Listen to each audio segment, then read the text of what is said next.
दोस्तों, नया साल और नए नियम, बड़े बदलाव, अपडेट तो आपने जरूर देख लिए होंगे, लेकिन इस वीडियो में हम आपको कुछ खास बताने वाले हैं। जी हाँ दोस्तों, ऐसा क्या खास होने वाला है कि हमें एक और नया वीडियो बनाना पड़ा है और वास्तव में ये वीडियो आपके लिए बहुत ही खास होने वाला है। अगर आपका भी बैंक अकाउंट है, SBI bank, Canara bank, bank of Baroda, ICICI bank, यानी किसी भी सरकारी या प्राइवेट बैंक में अगर आपका अकाउंट है या फिर एक से ज्यादा बैंक अकाउंट है, तो ये अपडेट आप लोगों के लिए काफी महत्वपूर्ण होने वाला है। एक नई जानकारी आपको ये वीडियो देने वाला है, तो पूरा वीडियो आप ध्यान से देखिए। छोटा सा वीडियो है और बहुत ही महत्वपूर्ण जानकारी हम लेंगे, है ना। तो शुरुआत में हम आपको बताएं, कुछ नियम ऐसे हैं जिनके बारे में आप लोगों ने जानकारी ले ली होगी, उनके बारे में थोड़ा सा ब्रीफिंग ओवरव्यू और बता देते हैं आपको। सबसे पहले तो अपडेट में आपको बताएं कि RBI के जो नए नियम है, इसके चलते अब 3 तरह के बैंक अकाउंट हैं वो बंद हो गए। यानी नए साल 2025 में भारतीय रिजर्व बैंक ने कुछ नियमों को लागू किया है और इन नियमों के तहत देश के केंद्रीय बैंकों में 3 तरह के बैंक अकाउंट 1 जनवरी 2025 से बंद हो गए। ये 3 बैंक अकाउंट है: निष्क्रिय खाता, डोरमेट अकाउंट और इनएक्टिव अकाउंट और जीरो बैलेंस के अकाउंट। ये 3 तरह के बैंक खाते हैं जिन्हें 1 जनवरी 2025 से नए नियमों के तहत लाया गया है। यानी इन खातों के लिए रिजर्व बैंक ने नए नियम लागू किए हैं। सबसे पहले तो आपकी जानकारी के लिए बताएं कि जो निष्क्रिय खाते हैं वो ऐसे खाते होते हैं जिनमें 2 साल से कोई भी ट्रांजैक्शन नहीं किया गया है। ऐसे खातों को बंद कर दिया गया है। अब आप कहेंगे कि हमारे तो बैंक अकाउंट में 10,000 रुपए, 20,000 या 50,000 रुपए पड़े हुए हैं और बैंक उसमें ब्याज के पैसे जमा करता रहता है। तो आपको बता दें कि अगर बैंक जो एंट्री कर रहा है, ब्याज के पैसों की जो एंट्री जमा हो रही है, वो लेन देन की श्रेणी में नहीं आती है। तो ऐसे अकाउंट जिनमें 2 साल से कोई भी ट्रांजेक्शन या लेन देन नहीं किया गया है, तो वे खाते निष्क्रिय हो जाएंगे और बैंक की जो एंट्री है वो उसमें काउंट नहीं होती है।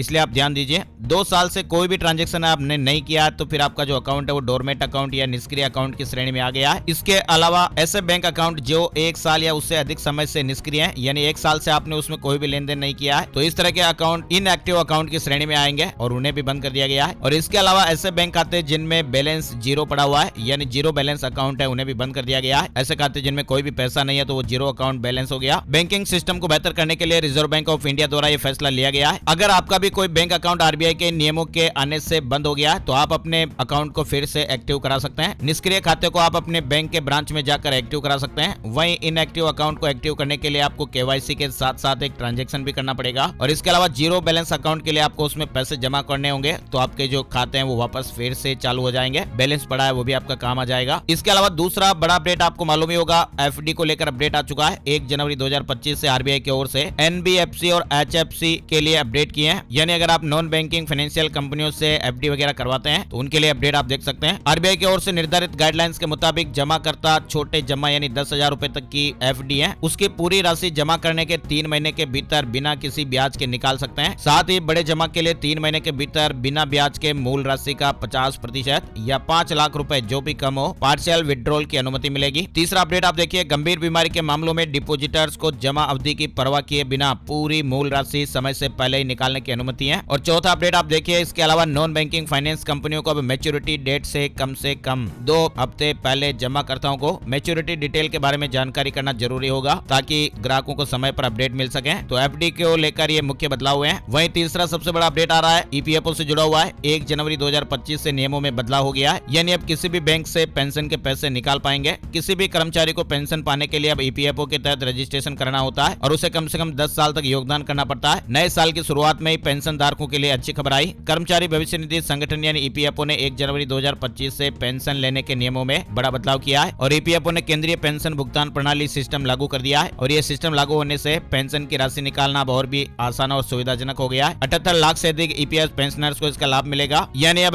EPF पेंशनर्स देश के किसी भी बैंक की किसी भी ब्रांच से अपने पेंशन की राशि निकाल सकते हैं। इसके लिए किसी भी एडिशनल वेरिफिकेशन की जरूरत नहीं होगी। साथ ही एक और अपडेट आप देखिए, प्रधानमंत्री बीमा सुरक्षा योजना को लेकर आपको जानकारी होगी। यानी इस योजना में बैंक खाते में 20 रुपए में आपको 2 लाख रुपए का इंश्योरेंस मिलता है और 18 से 70 साल की उम्र के व्यक्ति इसका लाभ ले सकते हैं। लेकिन इस योजना को लेकर एक अपडेट आपको बताते हैं कि मान लीजिए किसी व्यक्ति के 3 बैंक अकाउंट है और उन तीनों बैंक अकाउंट में व्यक्ति ने 20-20 रुपए से प्रधानमंत्री बीमा सुरक्षा योजना में रजिस्ट्रेशन कराया। लेकिन मान लीजिए भगवान ना करे कभी कोई ऐसी घटना हो गई, तो ऐसे में ऐसा नहीं होगा कि तीनों बैंक अकाउंट से आपको इसका लाभ मिलेगा। आपके चाहे कितने भी बैंक अकाउंट है और कितने भी आपने बीमा सुरक्षा योजना के तहत फॉर्म भर दिया, लेकिन जो बेनिफिट है वो आपको केवल एक ही बार यानी एक ही अकाउंट से मिलेगा, चाहे आप किसी भी मर्जी वाले अकाउंट से ले सकते हैं। तो ये इसमें अपडेट आप जरूर देखिए। 20 रुपए में जो आपको 2 लाख रुपए का इंश्योरेंस मिलेगा वो सिर्फ एक ही खाते से मिलेगा। तो अगर आपने भी ये प्रधानमंत्री सुरक्षा बीमा योजना का लाभ नहीं लिया तो आप अपने बैंक अकाउंट से ले सकते हैं। एक फॉर्म भरना होता है और सालाना इसमें 20 रुपए जमा होते हैं और इन 20 रुपए के बदले आपको ये इंश्योरेंस का फायदा मिलता है। 2 लाख रुपए तक का इसमें लाइफ इंश्योरेंस मिलता है। लाभार्थी की किसी भी प्रकार से जान चली जाती है तो नॉमिनी या परिवार को 2 लाख रुपए की राशि मिलती है और इसमें बीमा खरीदने के लिए आपको किसी मेडिकल जांच वगैरह की जरूरत नहीं होती है। और दुर्घटना में स्थायी पूर्ण विकलांग हो जाते हैं या दोनों आंख या दोनों हाथ या दोनों पैर वगैरह अगर खो देते हैं तो भी 2 लाख रुपए का आपको भुगतान होता है। और दुर्घटना में स्थायी आंशिक विकलांगता हो जाती है, जैसे एक आंख या एक हाथ या एक पैर वगैरह इस्तेमाल आप नहीं कर पाने की स्थिति में हो जाते हैं, तो इस बीमा योजना के तहत 1 लाख रुपए का फायदा मिलता है। इस बीमे की कवर अवधि 1 साल की होती है और 1 साल के बाद ये रिन्यू हो जाता है। पात्र सभी बैंक खाताधारकों को ये सुविधा का लाभ मिलता है। अगर आपने ये सुविधा ऑन नहीं करवाई है तो आप अपने बैंक से ब्रांच से संपर्क कर लीजिए। प्रधानमंत्री सुरक्षा बीमा योजना का लाभ आप भी ले सकते हैं और एक बार आप इस सर्विस को ऑन कर लेंगे तो फिर हर साल आपको बैंक को सूचना नहीं करनी पड़ेगी। आप अपने बैंक अकाउंट में 20 रुपए कटने का उनको ऑटो डेबिट की सुविधा भी ऑन करवा सकते हैं, ताकि हर साल आपको ध्यान में नहीं रखना पड़ेगा और आपका जो बीमा वो ऑन होता रहेगा। और इसमें एनरोलमेंट पीरियड 1 जून से 31 मई तक होता है ना। तो ये थे दोस्तों बैंक खाताधारकों के लिए कुछ जरूरी अपडेट और जानकारियां। उम्मीद करते हैं कि वीडियो और अपडेट आपको अच्छा लगा होगा। जानकारी थोड़ी बहुत अच्छी लगी है तो इसे अपने यार दोस्तों और मित्रों के साथ भी जरूर शेयर कर दीजिएगा। एक और नई जानकारी और अपडेट में फिर मिलते हैं, तब तक के लिए जय हिंद, जय भारत, वंदे मातरम।